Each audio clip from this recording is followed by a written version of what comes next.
नमस्कार शेतकरी बंधूंनो. सोयाबीन हे केवळ तेलबिया पीक नसून प्रथिने आणि जनावरांच्या आहारासाठी अत्यंत पौष्टिक पीक आहे. फेरपालटीसाठी आणि आंतरपीक म्हणूनही याचे महत्त्व मोठे आहे. सोयाबीनला 750 ते 1000 मिलीमीटर पाऊस आणि 20 ते 33 अंश सेल्सिअस तापमान उत्तम ठरते. मध्यम ते खोल पाण्याचा चांगला निचरा होणारी जमीन निवडा. 15 ते 20 सेंटीमीटर खोल नांगरणी करून हेक्टरी 4 ते 5 टन चांगले कुजलेले शेणखत जमिनीत मिसळा. 75 ते 100 मिलीमीटर पाऊस झाल्यावर जूनच्या 3ऱ्या आठवड्यापासून ते 15 जुलैपर्यंत पेरणी आटोपावी. रुंद सरी वरंबे पद्धतीचा वापर करा, ज्यामुळे हवा खेळती राहते आणि पाण्याचा ताण पडल्यास किंवा जास्त पाऊस झाल्यास पिकाचे संरक्षण होते.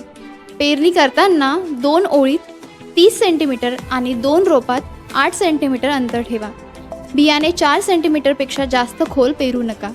घरचे बियाणे वापरताना 70% जास्त उगवण क्षमता असल्याची खात्री करून घेणे गरजेचे आहे. पेरणीसाठी साधारणतः 60 ते 65 किलो प्रति हेक्टर बियाणे लागते. अधिक उत्पादनासाठी AMS 1001 म्हणजेच येल्लो गोल्ड, सुवर्ण सोया, फुले दुर्वा, PDKV आंबा किंवा नवीन MAUS 725 यांसारख्या वाणांची निवड करा.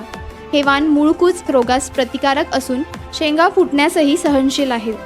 योग्य वाण, अचूक अंतर आणि BBF पद्धतीचा वापर केल्यास सोयाबीनचे भरघोस उत्पादन नक्की मिळेल.